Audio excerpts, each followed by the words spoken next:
The Great Somali Roundup has begun in Minnesota. This is a wild story. For those that haven't been following it, there's a major fraud scheme, a judge overturning a fraud conviction, and Kristi Noem saying that half the visas are all fraudulent. Now, most of you are probably aware that for the longest time, Ilhan Omar has been accused of marrying her own brother in order to get him legal status in these United States, which would be immigration fraud, and it could subject her to denaturalization and deportation. Now, some people are curious as to how you can lose U.S. citizenship. And the law is that if you engage in immigration fraud, they can strip you of naturalization.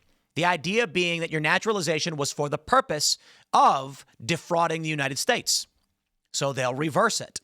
Now, in this regard, some might say, yes, but Ilhan Omar was already a citizen, and then she married her brother. No difference. She acquired U.S. citizenship going through the normal motions, and that's fine. But the purpose of getting citizenship was to then fraudulently bring other people in.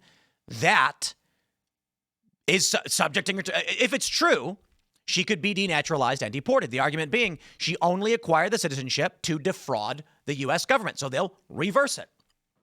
Now, we don't know if that'll actually happen, but the news from Town Hall is clear. They say ICE has commenced the Great Somali Roundup in Minnesota. We have reports that the Great Somali Roundup by Immigration and Customs Enforcement has begun. It's been looming as the Trump administration has made it clear that mass deportations will remain a cornerstone of its immigration agenda. It must be. We have hordes of people who shouldn't be here imported by the Biden administration. Raw's Alert says, at this time, ICE officials and other federal agencies are actively conducting widespread enforcement operations, targeting and sweeping up Somali residents across Minneapolis. They're now questioning many of these individuals. Quote, the Trump admin is launching an intensive immigration enforcement operation primarily targeting hundreds of undocumented Somali immigrants in the Minneapolis-St. Paul region, according to an official with knowledge of the operation and documents obtained by the New York Times. Now, there's a lot more to break down, but I do got to pause for our sponsor, shopbeam.com/Timcast. That's shopbeam.com/Timcast. This is your nighttime sleep aid. It's a delicious cup of hot cocoa. You mix it with some hot water. You drink it before bed, and you will sleep like a rock. I swear by it. My sleep has dramatically improved. The other day, I showed this off. My sleep score was a 94. 94, not 100, but 94 is really good. Usually, I'll be in like the high 80s or low 90s, and I always thought that was really good, like I was getting great sleep. And so when I started trying Beam Dream, I started sleeping way better. It's got magnesium, L-theanine, melatonin, so you are out, you stay asleep, and you wake up feeling great. Go to shopbeam.com/Timcast. Use promo code Timcast, and you can get up to 50% off. Seriously, I recommend it. I'm a big fan. I love this stuff. Shout out to Beam for sponsoring the show. Let's get back to the news. They're going to say the move comes as President Trump has fixated on Somalis living in the United States, using increasingly inflammatory language to attack them. He stepped up his rhetoric in the wake of last week's shooting of 2 National Guard members in Washington. You know, the man suspected in the attack is an Afghan national. Well, there are reports. I don't know if I have this pulled up still. There are reports that they're claiming he may have been blackmailed into doing this. I don't know if it's true or not, but crazy. The directive for the Immigration and Customs Enforcement operation in Minneapolis and St. Paul came immediately after Trump's remarks. The effort, which is beginning this week, focuses largely on Somalis with final deportation orders who are living in the Twin Cities. Though the official said that others who are still seeking legal status could be swept up as well. The official spoke on the condition of anonymity to describe an ongoing operation. The plan calls for the deployment of so-called strike teams, which are made up of ICE officers, agents, and other federal officials. Roughly 100 officers and agents from around the country have been brought in for the operation, the official said. Here's why. From KSTP.com, ABC, right? Kristi Noem claims 50% of visas issued in Minnesota are fraudulent. Indeed, my friends, they are not real. These people have come to this country, not all of them, but many of them, and they have sought to take from your children, to take from you, to take what your father, your mother, your grandparents built. Now, some of you are not from Minnesota. I imagine most of you aren't, but this town, like every other town, is being extracted and given away to people who came here illegally and don't care. Now, I think about the immigrant who comes to this country legally, smiling on the shores or the airport of their home country with an American flag in hand and a dream in their heart. And they file the paperwork. They do it legally. They pay the fees for the administrative processing, whatever they have to do. They are told, here is your date. They go to their hearing and they say, you are being granted a visa. They board their planes or they enter at the border, and there they stand, luggage in hand, smiling, saying, we've made it to the greatest nation ever, waving their little American flags. For many of these people, they will pledge an oath to this country and say, thank you to all of those who came before and built such a great place. Not these people. The people that are coming here illegally, the criminals, the people that aren't following the rules, the people that aren't trying to be their best, the people who aren't waving the American flags, they've come here with one thought in mind. I will take whatever I can. Here's the story. In a cabinet meeting on Tuesday, the Secretary of the Department of Homeland Security, Kristi Noem, claimed that 50% of the visas issued in Minnesota are fraudulent. She posted a video of herself speaking about the cabinet meeting.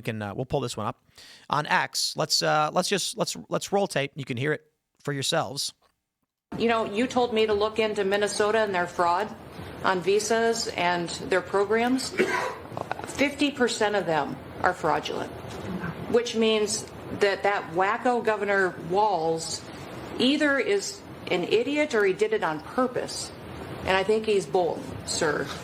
He brought people in there illegally that never should have been in this country, said they were somebody that they're not. They said they were married to somebody who was their brother or somebody else. Fraudulent visa applications, signed up for government programs, took hundreds of billions of dollars from the taxpayers, and we're going to remove them and we're going to get our money back. And we're going to, this next year, make sure that we only put people in leadership positions in this country that love this country and have its back. So thank you for letting us get up every day and have a purpose. We appreciate you. Thanks, Chris. Appreciate it. It's a bold claim from Secretary Noem, and I don't think she's wrong. I mean, we already found out there's this big fraud scheme going on where maybe even billions of dollars were being stolen. They say hundreds of millions. And let me pull this up. I thought I had this one pulled up. It was a judge. We got the story. It's big breaking news. Here we go. Minnesota judge. Look at this one. Republican Minnesota senator calls judge true extremist after $7.2 million taxpayer fraud conviction overturned. Judge Sarah West ruled prosecutors relied too heavily on circumstantial evidence in Medicaid fraud case. But you got a conviction. I think about what Trump is doing, and I don't feel that he's doing enough. Easy for me to say I'm not the president, right? Nor am I running, nor do I ever want to run. So, okay, fine, I'll take it. But I do just kind of feel like, as I saw Trump sitting there in that cabinet meeting, what would I do were I tasked with solving this crisis? And I'd say, send in the troops. No, Trump's doing it. But what about all the other things that are going on? The reality is, you can just do things. And in this world, what matters is those who are willing to use the power they have. Are you a good person? Do you believe in justice? Use your power. You see, the reality is in the United States, we voted for Donald Trump and the Republicans because we want them to use the power. They have been granted this by the authority of the American people. So why don't they do it? I mean, they're doing some of it. I have had so many conversations, especially in the past couple of years with lawyers. And they always say, give up. They do, always. Settling is easier. Don't fight. Don't sue. Give up. And I'm over it. I say no. Nah. You know, I look at it very much like I've talked about, muggings and stuff. And when Chicago tells everybody, if you're being mugged, just give up and give them anything they want. I'm like, okay, you literally told them it's fair game on everybody. If the city came out and said, if anyone, here, imagine this. Imagine if Chicago said, if anyone tries robbing you and you lose your life fighting back, we will give your family a, like pension or like a stipend. A pension, not the right word for it, but a 40-year stipend based on what your wages were. We will cover the costs. If anyone tries to rob you, you stop them. And if anything happens, we'll cover your medical bills and we'll take care of your family. Now, there's a perverse incentive there, obviously, that people might stage things for fraud. But imagine the reality of being a criminal in Chicago and knowing everyone could make money by stopping you when you try to rob them. Maybe not going to work out perfectly. It's not like I planned this thing out. My point is this. They say, just give in, give them what they want. Okay, everyone goes in, you get mugged. You get mugged all the time because they're like, everyone's just going to give up. Everyone's scared. But imagine if they just feared everybody would just rip your throat out. Everybody would be looking at you, the mugger, as a payday. Imagine this story. Imagine if they said, if you are being mugged and you stop this person and they get convicted, we will pay you $10,000. Now, some might say, yeah, but what if they stage fake muggings for money? Well, one dude's going to jail for a long time, so maybe, but probably not. Reward for anybody who captures a mugger, subdues him, and the individual gets convicted. If anything happens to you, we'll give your family $10,000. Every mugger becomes a bounty, and they might actually decide to stop. My point is this. Donald Trump needs to just do things, and maybe then Democrats will just stop. But for now, I applaud the effort. This fraud can't go on, and we need real immigration enforcement.